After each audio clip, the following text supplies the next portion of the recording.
ನಮಸ್ಕಾರ ವಿದ್ಯಾರ್ಥಿಗಳೇ, ನಿಮಗೆ ಪ್ರಿಸಿಯಂಟ್ ಕ್ಲಾಸಿಗೆ ಸುಸ್ವಾಗತ. ನಾನು ನಿಮ್ಮ ಅಜಿತ್, ಗಣಿತ ಶಿಕ್ಷಕ. ಸೊ ನಿನ್ನೆವರೆಗೆ ಏನು ಡಿಸ್ಕಸ್ ಮಾಡ್ತಾಯಿದ್ವಿ ಅಂದರೆ ಚರ್ಚೆ ಮಾಡ್ತಾಯಿದ್ವಿ. ನಾವು ಸಮಾಂತರ ಶ್ರೇಣಿಗಳ ಎನ್ ಪದಗಳ ಮೊತ್ತದ ಮೇಲೆ ಅಭ್ಯಾಸ ಮಾಡ್ತಾಯಿದ್ವಿ. ನಿಮಗೆ ಕೆಲವೊಂದು ನಾನು ಮನೆ ಕೆಲಸ ಕೊಟ್ಟಿದ್ದೀನಿ, ನೀವು ಕೊಟ್ಟಿದ್ದೆ, ನೀವು ಅದನ್ನು ಮಾಡಿದ್ದೀರಿ ಅಂತ ನನಗೆ ನಂಬಿಕೆ ಇದೆ. ಈಗ ಅದರ ಬಗ್ಗೆ ಇಲ್ಲಿ ನೋಡೋಣಂತೆ, ಎಷ್ಟು ಅದ್ರ ಉತ್ತರ ಏನು. ನಿಮಗೆ ಯಾವುದಾದ್ರೂ ಅದು ಕಷ್ಟವಾಗಿದ್ದರೆ ಇಲ್ಲಿ ಯಾವ ಹಂತದಲ್ಲಿ ನಿಮ್ದು ಏನಾದರೂ ತಪ್ಪಂದರೆ ಇಲ್ಲಿ ನಾವು ಅದನ್ನು ಪರೀಕ್ಷಿಸ್ಬೋದು. ಯಾವುದು 7 ಲೆಕ್ಕದವರೆಗೆ ಮಾಡಿದ್ವಿ ನಾವು. ಅದು 3ನೆಯ ಮುಖ್ಯ ಪ್ರಶ್ನೆಯಲ್ಲಿ 7ನೆಯ ಲೆಕ್ಕದವರೆಗೆ ಮಾಡಿದ್ವಿ. ಈಗ 8ನೇ ಲೆಕ್ಕ ಅಭ್ಯಾಸ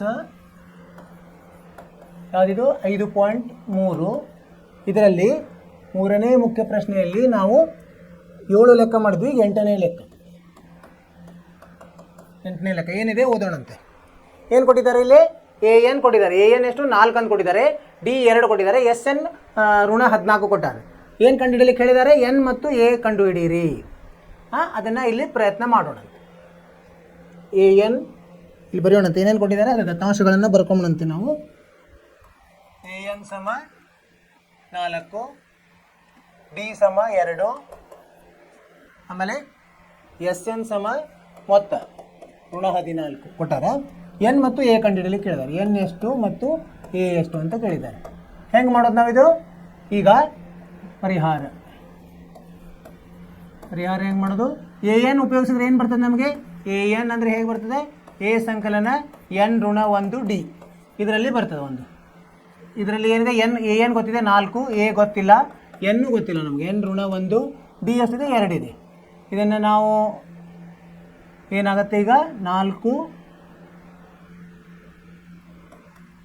ಸಮ A ಸಂಕಲನ 2N ಋಣ 2 ಆಯಿತು. ಇದು ಒಂದು ಸಮೀಕರಣ ಆಯ್ತು. ಈಗ ಅಂದರೆ ಇದು ಋಣ 2 ಆ ಕಡೆ ತೊಗೊಂಡೋದ್ರೆ ಏನು ಧನ 2 ಆಗ್ತದೆ, 6 ಆಗ್ತದೆ. A ಸಂಕಲನ 2N ಏನಾಗ್ತದೆ ಈಗ? 6.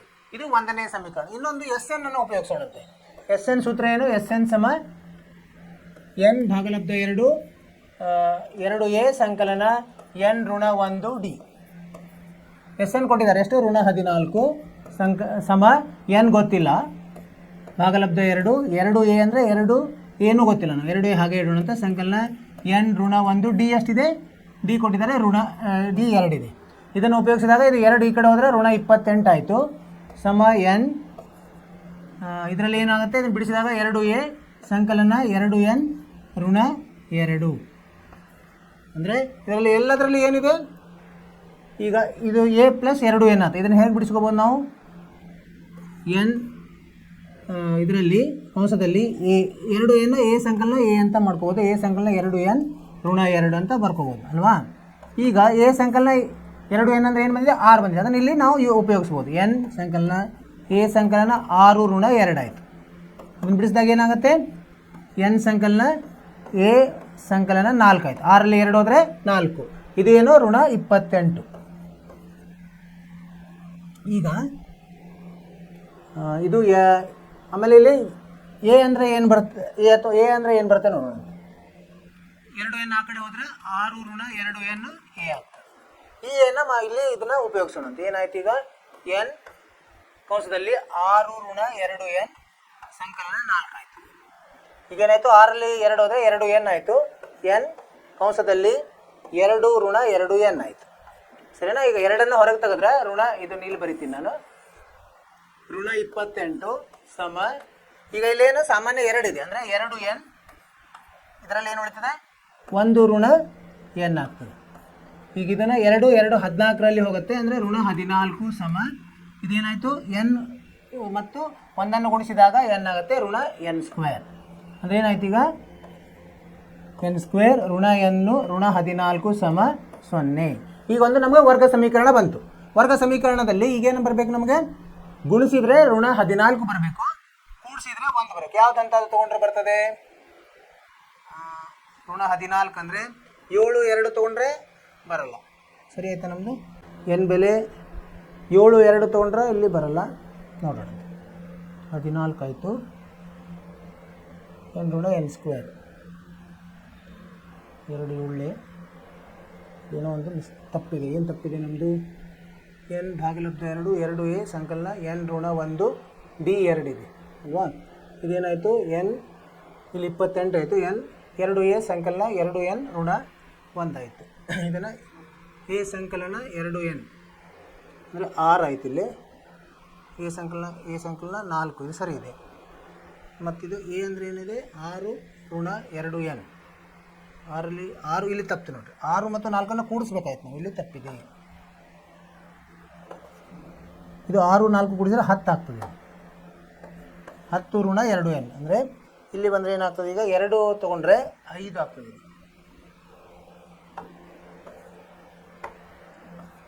5 ಋಣ 2n, 5 ಋಣ n ಆಯಿತು. 2 ತೆಗೆದ್ರೆ ಆಮೇಲೆ ಇಲ್ಲಿ 2 2 14, ಇಲ್ಲೇನಾಯಿತು n ಗುಣಿಸಿದ್ರೆ 5n ಋಣ n ಸ್ಕ್ವೇರ್ ಅಂದರೆ ಇಲ್ಲಿ 5n ಬರ್ತದೆ. ಅಂದರೆ ಇಲ್ಲಿ 7 2 ಉಪಯೋಗಿಸ್ಬೇಕಾಗ್ತದೆ. n ಸ್ಕ್ವೇರ್ ಋಣ 7n ಸಂಕಲನ 2n ಋಣ 14 ಸಮ 0. ಇಲ್ಲಿ n ಇದು 2 ಗುಂಪು ಮಾಡಿದ್ರೆ n ಸಾಮಾನ್ಯ ತೊಗೊಂಡ್ರೆ n ಋಣ 7 ಸಂಕಲನ 2 n ಋಣ 7 ಸಮ 0. ಅಂದರೆ n ಬೆಲೆ ಏನಾಗುತ್ತಿಲ್ಲ 7 ಅಥವಾ n ಬೆಲೆ ಋಣ 2 ಆಗ್ತದೆ. ನಾವೇನು ತೊಗೋಬೇಕು, ಋಣ ಬೆಲೆ ತೊಗೋಬಾರ್ದು, ಧನ ಬೆಲೆ ತೊಗೋಬೇಕು. ಅಂದರೆ n ಬೆಲೆ 7 ಸರಿಯಾದ ಉತ್ತರ. ಇದ್ರ ಮೇಲೆ ಎ ಕಂಡುಹಿಡಿಬೋದು. ಎ ಎಷ್ಟಾಗುತ್ತೆ, ಎ 6 ಋಣ 2 ಗುಂಡ್ಲೆ 7 ಅಂದರೆ 6 ಋಣ 14 ಋಣ 8 ಆಯಿತು. ಎ ಬೆಲೆ ಇದು ಎ ಬೆಲೆ, ಇದು n ಬೆಲೆ ಸರಿಯಾಗಿದೆ. ಎ ಬೆಲೆ ಋಣ 8, n ಬೆಲೆ ಎಷ್ಟು ಬರ್ತದೆ ಇಲ್ಲಿ ಬರೆಯೋಣ. n ಬೆಲೆ ಋಣ 2 ಅಲ್ಲ, n ಬೆಲೆ 7, ಎ ಬೆಲೆ ಋಣ 8. ಇದು ಸರಿಯಾದ ಉತ್ತರ. ಅರ್ಥವಾಯಿತು ವಿದ್ಯಾರ್ಥಿಗಳು? ಏನಂದರೆ ಮೊದಲು ಅವರು 2 ಇವನು ಕೊಟ್ಟಿದ್ದಾರೆ ಸಂದರ್ಭಗಳಲ್ಲಿ. ಏನು ಕೊಟ್ಟಿದ್ದಾರೆ, SN ಬೆಲೆ ಕೊಟ್ಟಿದ್ದಾರೆ, AN ಬೆಲೆ ಕೊಟ್ಟಿದ್ದಾರೆ, D ಬೆಲೆ ಕೊಟ್ಟಿದ್ದಾರೆ. ಅದನ್ನು ಉಪಯೋಗಿಸಿ AN ಒಂದು ಸೂತ್ರವನ್ನು ಹಾಕಿದಾಗ ನಮಗೆ ಒಂದು ಸಮೀಕರಣ ಬಂತು. ಇಲ್ಲಿ ಒಂದು ಸಮೀಕರಣ, ಇದು ಈ ಸಮೀಕರಣ ಬಂತು. ಈ ಸಮೀಕರಣವು SN ದಲ್ಲಿ ಉಪಯೋಗಿಸಿದಾಗ ನಮಗೇನು ಬಂತು, n ಹೇಗೆ ಬಂತು, ವರ್ಗ ಸಮೀಕರಣದಲ್ಲಿ ಬಂತು. ಅದರಲ್ಲಿ ಧನ ಬೆಲೆ ನಮಗೆ ಎಷ್ಟು ಬಂತು, 7. ಅದನ್ನು ತಗೋಬೇಕು. ಋಣ ಇರಲ್ಲ, ಸಂಖ್ಯೆಗಳು ಋಣ ಇರಂಗಿಲ್ಲ, ಪದಗಳು. ಸೊ ಆ ಪದಗಳನ್ನು ನಾವು ಧನ ಬೆಲೆ ತೊಗೊಂಡ್ವಿ, n ಸಮ 7 ಆಯಿತು. ಅದನ್ನು ಉಪಯೋಗಿಸಿ ಎ ಬೆಲೆ ಬಂತು, ಅದು ಋಣ 8. ಇದು ಉತ್ತರ 7 ಮತ್ತು ಋಣ 8. ನಿಮಗೂ ಇದೇ ಉತ್ತರ ಬಂದಿದೆ ಅಂತ ನನಗೆ ಖಾತ್ರಿ ಇದೆ. ಬಂದಿಲ್ಲ ಅಂದರೆ ನೋಡಿ ಯಾವ ಹಂತದಲ್ಲಿ ನಿಮಗೆ ಇಲ್ಲಿ ಸಮಸ್ಯೆ ಆಗಿದೆ, ಅದನ್ನು ನೋಡಿಕೊಂಡು ಅಲ್ಲಿ ನೀವು ತಿದ್ಕೋಬೇಕಾಗತ್ತೆ. ಸರಿನಾ? ಸೊ ಇದರಿಂದ ಮುಂದಿನ ಪ್ರಶ್ನೆಗೆ ಹೋಗೋಣಂತೆ. 9ನೇ ಪ್ರಶ್ನೆ. 9ನೇ ಪ್ರಶ್ನೆ ಏನಿದೆ ಓದೋಣಂತೆ. ಎ ಕೊಟ್ಟಿದ್ದಾರೆ, ಮೊದಲನೇ ಪದ ಎ ಸಮ 3, n ಸಮ 8, s ಸಮ 192. ಆದರೆ ಡಿ ಅನ್ನು ಕಂಡುಹಿಡಿಯಿರಿ. 3 ಕೊಟ್ಟಿದ್ದಾರೆ, 1 ಕಂಡುಹಿಡಿಯೋದು, ಅದು ಸರಳ ಇರ್ತದೆ. ಎ ಸಮ 3, n ಸಮ 8, s ಸಮ 192, ಡಿ ಎಷ್ಟು ಅಂತ ಕೇಳ್ತಾರೆ. ಈಗ ಏನು ಹೆಂಗೆ ಕಂಡುಹಿಡಿಯೋದು ನೀವು, ನಮಗೆ ಪರಿಹಾರ ಸೂತ್ರವನ್ನು ಉಪಯೋಗಿಸೋಣ. ಎಸ್ ಅಂದ್ರೆ ಏನು, n ಭಾಗಲಬ್ಧ 2 ಕಂಸದಲ್ಲಿ 2a ಸಂಕಲನ n ಋಣ 1 ಡಿ. n ಎಷ್ಟು ಕೊಟ್ಟಿದ್ದಾರೆ ಅವರು ಉಪಯೋಗಿಸೋಣ ಅಂತ. 8 ಭಾಗಲಬ್ಧ 2 ಸಮ ಎಸ್ ಕೊಟ್ಟಿದ್ದಾರೆ 192. 2a 2 ಗುಂಡ್ಲೆ 3 ಸಂಕಲನ n ಎಷ್ಟಿದೆ 8 ಋಣ 1 ಡಿ ಒಂದೇ ಗೊತ್ತಿಲ್ಲ, ಅದನ್ನು ಹಾಗೆ ಇಡೋಣ. ಸೊ ಹೀಗಾಗಿ ಇಲ್ಲಿ ಗೊತ್ತಿರಲಾರ್ದದ್ದು ಒಂದೇ, ಡಿ ಒಂದೇ. ಉಳಿದೆಲ್ಲ ಗೊತ್ತಿದೆ ಅಂದರೆ ಈಗ ನಾವು ಅದನ್ನು ಸರಳವಾಗಿ ಅದನ್ನು ಬಿಡಿಸಿದಾಗ ನಮಗೆ ಡಿ ಬೆಲೆ ಸಿಗ್ತದೆ. ಇದು 2 1 2 4 192 ಭಾಗಲಬ್ಧ 4 ಸಮ 6 ಸಂಕಲನ 7 ಡಿ ಆಯಿತು. ಇದು 4 1 4 4 16, 3 ಉಳಿತು, 4 8 32. ಈಗ 48, 6 ಆ ಕಡೆ ಹೋದರೆ 48 ಋಣ 6 ಸಮ 7 ಡಿ ಅಂದರೆ ಎಷ್ಟು ಉಳಿತು, 42 ಆಯಿತು. 42 7 ಡಿ. ಡಿ ಎಷ್ಟು ಬಂತು, 42 ಭಾಗಲಬ್ಧ 7 6 ಬಂತು. ಅಂದರೆ ಡಿ ಬೆಲೆ ಎಷ್ಟು, 6. ಸರಿಯಾಗಿದೆಯಲ್ಲ, ಪರೀಕ್ಷಿಸೋಣ ಅಂತ. ಸರಿಯಾಗಿದೆ, ಡಿ ಬೆಲೆ 6 ಸರಿಯಾಗಿದೆ. ಹೇಗೆ ಮಾಡಿದ್ವಿ, ಅಲ್ಲಿ ನಾವು ಸೂತ್ರವನ್ನು ಉಪಯೋಗಿಸ್ಬೇಕಿಲ್ಲಿ. ಅವರು ಎ ಕೊಟ್ಟಿದ್ದಾರೆ, ಎನ್ ಕೊಟ್ಟಿದ್ದಾರೆ, ಎಸ್ ಕೊಟ್ಟಿದ್ದಾರೆ, ಮೊತ್ತ ಡಿ ಕಂಡುಹಿಡಿಯಿರಿ ಅಂತ ಹೇಳಿದ್ದಾರೆ. ಏನು ಮಾಡಬೇಕು, ಸೂತ್ರವನ್ನು ಬರಿಬೇಕು. ಸೂತ್ರದಲ್ಲಿ 4 ಚರಾಕ್ಷರಗಳಿವೆ, 3 ಚರಾಕ್ಷರದ ಬೆಲೆಯನ್ನು ಕೊಟ್ಟಿದ್ದಾರೆ, 1 ಚರಾಕ್ಷರವನ್ನು ಕಂಡುಹಿಡಿಬೇಕು. ಅದನ್ನೇ ಸರಳವಾಗಿ ನಾವು ಬಿಡಿಸಿದಾಗ ಕೊನೆಗೆ ನಮಗೆ ಡಿ ಬೆಲೆ ಬರ್ತದೆ. ಅದು 6 ಬಂದಿದೆ, ಸರಿಯಾದ ಉತ್ತರ. ನಿಮಗೂ ಇದೇ ಉತ್ತರ ಬಂದಿದೆ ಅಂತೇಳಿ ನನಗೆ ಆತ್ಮವಿಶ್ವಾಸ ಇದೆ. ನೀವು ಪ್ರಯತ್ನ ಮಾಡಿದ್ದೀರಿ. ಇದು ನೋಡಿ, ನಿಮಗೆ ಎಲ್ಲಾದರೂ ಯಾವುದರ ಹಂತದಲ್ಲಿ ಏನಾದರೂ ನಿಮಗೆ ಕಷ್ಟಕರ ಅನಿಸಿದರೆ ಇದನ್ನು ಹೋಲಿಕೆ ಮಾಡಿ ನಿಮಗೆ ತಿಳಿಯುತ್ತೆ. ಹೀಗೆ ಮುಂದಿನ ಪ್ರಶ್ನೆಗೆ ಹೋಗೋಣಂತೆ. 10ನೇ ಪ್ರಶ್ನೆ. 10ನೇ ಪ್ರಶ್ನೆ ಏನಂತಾರೆ, ಇಲ್ಲಿ ಏನು ಕೊಟ್ಟಿದ್ದಾರೆ, ಎಲ್ ಅಂದ್ರೆ ಏನು, ಕೊನೆಯ ಪದ ಕೊಟ್ಟಿದ್ದಾರೆ. ಕೊನೆಯ ಪದ 28, ಮೊತ್ತ 144 ಪದಗಳ ಸಂಖ್ಯೆ ಏನು ಕೊಟ್ಟಿದ್ದಾರೆ 9 ಇದ್ದರೆ ಎ ಕಂಡುಹಿಡಿಯಿರಿ. ಸರಳವಾಗಿದೆ. ಆ ಕೊನೆಯ ಪದ ಕೊಟ್ಟಾಗ ಯಾವ ಸೂತ್ರ ಉಪಯೋಗಿಸುವ ನಮ್ಗೆ ಗೊತ್ತಿದೆ, ಅದನ್ನು ಉಪಯೋಗಿಸೋಣ. ಎಲ್ಲಂದ್ರೆ ಕೊನೆಯ ಪದ 28, ಮೊತ್ತ 144, ಮತ್ತೇನು ಕೊಟ್ಟಿದ್ದಾರೆ ಪದಗಳ ಸಂಖ್ಯೆ ಏನು ಕೊಟ್ಟಾರೆ ಎಷ್ಟು 9. ಏನು ಕಂಡುಹಿಡಿಯಲಿಕ್ಕೆ ಹೇಳಿದ್ದಾರೆ ಎ ಕಂಡುಹಿಡಿಯಲಿಕ್ಕೆ ಹೇಳಿದ್ದಾರೆ. ಪರಿಹಾರ ಸೂತ್ರವನ್ನು ಬರೆಯೋಣಂತೆ. ಕೊನೆಯ ಪದ ಗೊತ್ತಿದ್ದಾಗ ಎಸ್ದು ಸೂತ್ರ ಏನಾಗ್ತದೆ ಎನ್ ಭಾಗಲಬ್ಧ 2 ಎ ಸಂಕಲನ ಎಲ್. ಈ ಸೂತ್ರವನ್ನು ನೀವು ನೆನಪಿಟ್ಕೋಬೇಕು. ಕೊನೆಯ ಪದ ಗೊತ್ತಿಲ್ಲ ಎಸ್ ಇದ್ದಲ್ಲಿ 144 ಹಾಕೋದು. ಎನ್ ಎಷ್ಟು 9 ಭಾಗಲಬ್ಧ 2 ಎ ಗೊತ್ತಿಲ್ಲ, ಅದನ್ನೇ ಕಂಡುಹಿಡಿಬೇಕು ನಾವು. ಕೊನೆಯ ಪದ 28. ಈಗ 2 ಇಲ್ಲಿ ಹೋಗುತ್ತೆ. 144 ಗುಂಡ್ಲೆ 2 ಭಾಗಲಬ್ಧ 9 ಸಮ ಎ ಸಂಕಲನ 28. ಇದು ಹೋಗುತ್ತೆ ನೋಡೋಣ. 9 ಒಂದಲೇ 9, 5 ಇತ್ತು, 9 6 54 ಅಂದರೆ 32 ಆಯಿತು. 32 ಸಮ ಎ ಸಂಕಲನ 28. ಎ ಅಂದರೆ ಎಷ್ಟಾಯಿತು 32, ವ್ಯವಕಲನ 28 ಅಂದರೆ 4 ಉಳಿತದೆ. ಎ ಬೆಲೆ 4. ಇದು ಸರಿಯಾದ ಉತ್ತರ. ಎ ಬೆಲೆ 4 ಸರಿಯಾದ ಉತ್ತರ. ಸರಳವಾಗಿದೆ ಇದು. ಏನಂದರೆ ಸೂತ್ರವು ನಮಗೆ ಸರಿಯಾಗಿ ಗೊತ್ತಿರಬೇಕು. ಕೊನೆಯ ಪದ ಇದ್ದಾಗ ಯಾವ ಸೂತ್ರ ಉಪಯೋಗಿಸೋದು, ಈ ಸೂತ್ರವನ್ನು ಉಪಯೋಗಿಸೋದು. ಎಸ್ ಸಮ ಎನ್ ಭಾಗಲಬ್ಧ 2 ಕಂಸದಲ್ಲಿ ಎ ಸಂಕಲನ ಎಲ್. ಇಲ್ಲಿ 3 ಪದಗಳನ್ನು ಕೊಟ್ಟಿದ್ದಾರೆ, 1 ಪದವನ್ನು ಕಂಡುಹಿಡಿಯೋದು. ಆ ಸೂತ್ರದಲ್ಲಿ ಆದೇಶಿಸೋದು. ನಮಗೆ ಯಾವುದು ಗೊತ್ತಿಲ್ಲ ಅದನ್ನು ಬಿಟ್ಟು ನಾವು ಅದನ್ನು ಸರಳ ಮಾಡಿದರೆ ನಮಗೆ ಆಚಾರಾಕ್ಷರ ಸಿಗ್ತದೆ. ಇಲ್ಲಿ ಎ ನಮಗೆ ಗೊತ್ತಿರಲಾರ್ದದ್ದಿತ್ತು, ಅದನ್ನು ಕಂಡುಹಿಡಿದ್ವಿ, 4 ಬಂತು. ನಿಮ್ಮ ಉತ್ತರವು ಇದೇ ಇರುತ್ತದೆ ಅಲ್ವಾ? Very good. ಈಗ 3ನೇಯ ಮುಖ್ಯ ಪ್ರಶ್ನೆ ಮುಗೀತು. ಈಗ 4ನೇಯ ಮುಖ್ಯ ಪ್ರಶ್ನೆ ಏನಂತಿದೆ, ಇದು ವಾಕ್ಯದಲ್ಲಿದೆ. ಇದನ್ನು ಮೊದಲು ಅರ್ಥ ಮಾಡಿಕೊಂಡು ನಾವು ಅದರಿಂದ ಅಂಶಗಳನ್ನು ತಗೋಬೇಕು. ನಾವು ತಗೊಂಡು ಏನು ಅವರು ಕಂಡುಹಿಡಿಯಲಿಕ್ಕೆ ಹೇಳಿದ್ದಾರೆ ಅದನ್ನು ತಿಳ್ಕೊಳ್ಬೇಕು. ಮೊತ್ತ 636 ಸಿಗಬೇಕಾದರೆ 9, ಇದು ಒಂದು ಸಮಾಂತರ ಶ್ರೇಣಿ ಕೊಟ್ಟಿದ್ದಾರೆ ಅವರು. 9, 17, 25 ಈ ಸಮಾಂತರ ಶ್ರೇಣಿಯ ಎಷ್ಟು ಪದಗಳನ್ನು ತೆಗೆದುಕೊಳ್ಳಬೇಕಾಗುತ್ತದೆ. ಎಷ್ಟು ಪದ ಅಂದರೆ ಎನ್ ಕಂಡುಹಿಡಿಬೇಕು ನಾವು. ಅಲ್ಲಿ ಮೊತ್ತ ಕೊಟ್ಟಾರೆ, ಮೊತ್ತ ಅಂದ್ರೆ ಎಸ್ ಕೊಟ್ಟಿದ್ದಾರೆ, ಬರ್ಕೊಂಬಂಥದ್ದು. ಇದು 4ನೇಯ ಪ್ರಶ್ನೆ. ಇಲ್ಲಿ ಏನು ಕೊಟ್ಟಿದ್ದಾರೆ ಬರ್ಕೊಂಡು, ಎಸ್ ಕೊಟ್ಟಿದ್ದಾರೆ ಎಷ್ಟು 636. ಮತ್ತು ಸರಣಿ ಕೊಟ್ಟಿದ್ದಾರೆ. ಸರಣಿ ಏನೇನಿದೆ ಅದು 9, 17, 25 ಡ್ಯಾಶ್ ಡ್ಯಾಶ್ ಡ್ಯಾಶ್. ಇದರಿಂದ ನಮಗೆ ಎ ಸಿಗ್ತದೆ. ಎ ಎಷ್ಟಿದೆ 9 ಇದೆ. ಡಿ ಎಷ್ಟಿದೆ 17ರಲ್ಲಿ 9 ಹೋದರೆ ಎಷ್ಟು ಬರ್ತದೆ 8 ಬರ್ತದೆ. ಸರಿನಾ? ಇವಿಷ್ಟೇ ಗೊತ್ತಿರೋದು ನಮಗೆ. ಸೊ ಈಗ ನಾವು ಯಾವ ಸೂತ್ರವನ್ನು ಉಪಯೋಗಿಸಬೇಕು, ಕೊನೆಯ ಪದ ಗೊತ್ತಿಲ್ಲ ಅಂದರೆ ಮೊದಲನೇ ಸೂತ್ರ ಎಸ್ ಸಮ ಎನ್ ಭಾಗಲಬ್ಧ 2 ಎನ್ ಕಂಡುಹಿಡಬೇಕು ನಾವು. 2 ಎ ಸಂಕಲನ ಎನ್ ಋಣ 1 ಡಿ. ಈ ಸೂತ್ರವನ್ನು ಉಪಯೋಗಿಸ್ಬೇಕು. ಎಸ್ ಇದ್ದಲ್ಲಿ 636 ಹಾಕಬೇಕು ಸಮ ಎನ್ ಭಾಗಲಬ್ಧ 2 ಗುಂಡ್ಲೆ ಎ ಎಷ್ಟಿದೆ 9 ಇದೆ, ಸಂಕಲನ ಎನ್ ಋಣ 1 ಡಿ ಎಷ್ಟಿದೆ 8. ಈಗ ನೋಡಿ 2 ಪದ ಇದರಲ್ಲಿ ಏನಾಯಿತು, ಸೂತ್ರದಲ್ಲಿ 1 ಚರಾಕ್ಷರ ಆಯಿತು. ಅದು ಯಾವ ಥರ ಸಮೀಕರಣ ಬರ್ತದೆ ಅದ್ರ ಮೇಲೆ ನಾವು ಬಿಡಿಸಬೇಕು. ಅದು ರೇಖಾತ್ಮಕ ಬಂದರೆ ಸರಳವಾಗಿ ಸಿಗ್ತದೆ. ವರ್ಗ ಸಮೀಕರಣ ಬಂದರೆ ನಾವು ಅಪವರ್ತನ ಮಾಡಿ ಬಿಡಿಸ್ಬೇಕಾಗ್ತದೆ.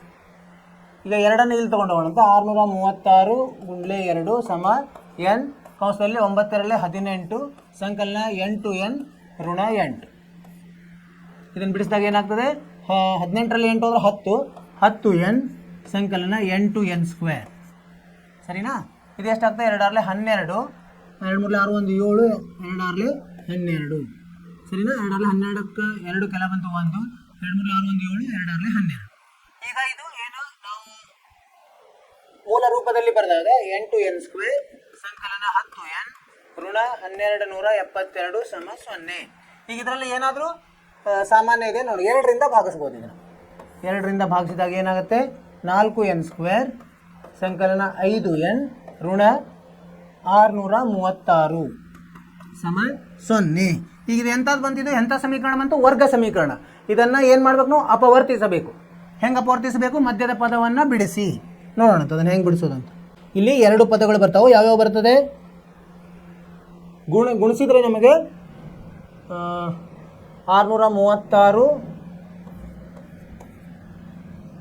ಇದನ್ನು ಇದು ಮತ್ತೆ 4ರಲ್ಲಿ ಗುಣಿಸಿದ್ರೆ ಎಷ್ಟು ಬರ್ತದೆ, 4ರಲ್ಲಿ 24, 4 ಕೆಲ ಬಂತು 2, 4 12, 14 4 ಕೆಲ ಬಂತದ್ದು 6 4 24 25. ಇದನ್ನು ಅಪವರ್ತನಗೊಳಿಸ್ಬೇಕು ನಾವು.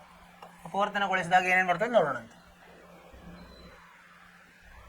ಇದಕ್ಕೆ 2ರಿಂದ ಭಾಗಿಸೋಣ. 2 1 2 2 2 7 14 2 2 ಮತ್ತು 2ರಿಂದ ಭಾಗಿಸ 2 ಆರ್ಲೆ 12, 2 ಮೂರಲೆ 6, 2 ಆರ್ಲೆ 12, 2ಲೆ 2 ಮೂರಲೆ 2 ಒಂದ್ಲೆ 2 ಎಂಟ್ಲೆ, 2ಲೆ 2 ಒಂದ್ಲೆ 2 ಐದ್ಲೆ 10, 2 9ಲೆ, ಇದು 3ರಲ್ಲೇ ಹೋಗ್ತದೆ, 3 5ಲೆ 3 ಮೂರಲೆ, ಮತ್ತು ಇದು 53ಲೆ ಹೋಗ್ತದೆ. ಇದು 53 ಒಂದು ಅಭಾಗಲಬ್ಧ ಸಂಖ್ಯೆ.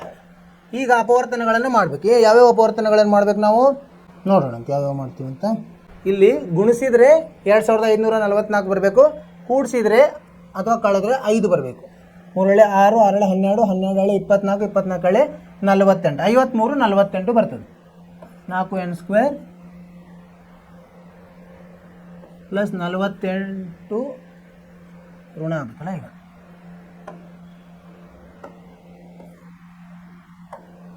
ಧನ ಇರೋದು ದೊಡ್ಡದಿರ್ಬೇಕಂದ್ರೆ 53n ಋಣ 48n ಋಣ 636 ಸಮ 0. ಈಗ ಇದು 2 ಗುಂಪು ಮಾಡಿದಾಗ ಇದರಲ್ಲಿ ಏನು n ಇದು ಬರ್ತದೆ ಸಾಮಾನ್ಯ, 4n ಸಂಕಲನ 53. ಇದರಲ್ಲಿ ಏನು ಬರ್ತದೆ 12 ಸಾಮಾನ್ಯ ಬರ್ತದೆ, 12 ಸಾಮಾನ್ಯ 4n ಸಂಕಲನ 53 ಸಮ 0. ಈಗ ನೋಡಿ ಈ ಥರ 2 ಒಂದೇ ಬರಬೇಕು. ಇದನ್ನು ನಾನು ಮುಂದೆ ಬಿಡಿಸಿದ್ರೆ ಇಲ್ಲಿ ಬಿಡಿಸ್ತೀನಿ, ಇಲ್ಲಿ ತೆಗಿತೀನಿ.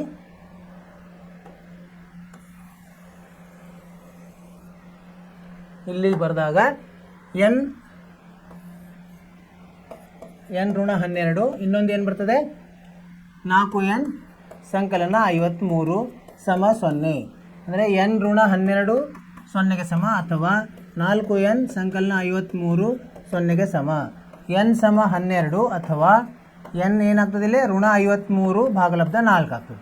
ಇದು ಋಣ ಇರೋದ್ರಿಂದ ಇದನ್ನು ಬಿಟ್ಬಿಡ್ಬೇಕು, ನಾವು ಧನ ಇರೋದು ಮಾತ್ರ ತೊಗೋಬೇಕೀಗ. n ಬೆಲೆ ಯಾವಾಗಲೂ ಧನ ಇರ್ತದೆ. ಏನು ಕಂಡುಹಿಡಿಯಕ್ಕೆ ಕೇಳಿದ್ದಾರೆ ಪದಗಳು, ಆದ್ದರಿಂದ ಏನು ಉತ್ತರ ಬರೀಬೇಕು ಪದಗಳ ಸಂಖ್ಯೆ ಕೇಳಿದ್ದಾನೆ. ಎಷ್ಟನೇದು ಇದು 4ನೇದು. ಎಷ್ಟು ಪದಗಳು ಎಷ್ಟು ಬರ್ತದೆ 12 ಪದಗಳು ಸರಿಯಾದ ಉತ್ತರ. ಏನು ಮಾಡಿದ್ವಿ ನಾವು ಇಲ್ಲಿ, ಅವರು ಮೊತ್ತ ಕೊಟ್ಟಿದ್ದಾರೆ, ಮೊದಲನೇ ಪದ ಕೊಟ್ಟಿದ್ದಾರೆ ಮತ್ತು ಸಾಮಾನ್ಯ ವ್ಯತ್ಯಾಸ ಕೊಟ್ಟಿದ್ದಾರೆ. ಸೂತ್ರದಲ್ಲಿ ಹಾಕಿ ನಾವೇನು ಮಾಡಿದ್ವಿ, ಒಂದು ವರ್ಗ ಸಮೀಕರಣ ಬಂತು. ವರ್ಗ ಸಮೀಕರಣವನ್ನು ಮಧ್ಯದ ಪದ ಬಿಡಿಸುವುದರ ಮುಖಾಂತರ ನಾವು ಅಪವರ್ತನಗೊಳಿಸಿದ್ವಿ. 2 ಅಪವರ್ತನಗಳು ಬಂದು ಆ ಅಪವರ್ತನಗಳನ್ನು 0ಗೆ ಸಮ ಮಾಡಿದಾಗ ನಮಗೆ ಚರಾಕ್ಷರದ ಉತ್ತರ ಬಂತು. ಒಂದು ಧನ ಬಂತು, ಒಂದು ಋಣ ಬಂತು. ಧನವನ್ನು ಮಾತ್ರ ನಾವು ತಗೋಬೇಕು, n ಧನ ಇರ್ತದೆ, ಧನವನ್ನು ತಗೊಂಡಾಗ n ಸಮ 12 ಬಂತು. 12 ಸರಿಯಾದ ಉತ್ತರ. ಅರ್ಥವಾಯಿತು ವಿದ್ಯಾರ್ಥಿಗಳೇ? ಸರಳವಾಗಿದೆ. ಏನಂದರೆ ಅಪವರ್ತನ ಮಾಡೋದ್ರಲ್ಲಿ ನೀವು ಸ್ವಲ್ಪ ಹುಷಾರಾಗಿರ್ಬೇಕು. ಅದಕ್ಕೆ ಸ್ವಲ್ಪ ಕಷ್ಟ ಅನ್ನಿಸ್ತದೆ, ಅದಕ್ಕೆ ನೀವು ರೂಢಿ ಆಗಬೇಕು. ತುಂಬ ಇದನ್ನು ಪುನರಾವರ್ತನೆ ಮಾಡಿದರೆ ನಿಮಗೆ ರೂಢಿ ಆಗ್ತದೆ. ಮುಂದ್ಗಡೆ ಹೋಗೋಣಂತೆ. 4ನೇ ಪ್ರಶ್ನೆ ಆಯಿತು. 5ನೇ ಪ್ರಶ್ನೆ ಏನಂತಿದೆ ಓದೋಣಂತ. 5ನೇ ಪ್ರಶ್ನೆ, ಒಂದು ಸಮಾಂತರ ಶ್ರೇಣಿಯಲ್ಲಿ ಮೊದಲ ಪದ ಅಂದರೆ ಎ 5, ಕೊನೆಯ ಪದ ಎಲ್ ಕೊಟ್ಟಿದ್ದಾರೆ 45 ಮತ್ತು ಎಸ್ ಕೊಟ್ಟಿದ್ದಾರೆ 400. ಆದರೆ ಅದರ ಪದಗಳ ಸಂಖ್ಯೆ ಅಂದರೆ ಎನ್ ಕಂಡುಹಿಡಬೇಕು, ಸಾಮಾನ್ಯ ವ್ಯತ್ಯಾಸ ಡಿ ಕಂಡುಹಿಡಬೇಕು. ಸರಳವಾಗಿದೆ. ಮೊದಲ ಪದ ಎ ಕೊಟ್ಟಿದ್ದಾರೆ ಎಷ್ಟು 5, ಮತ್ತು ಕೊನೆಯ ಪದ ಎಲ್ ಎಷ್ಟು 45 ಅಲ್ವಾ.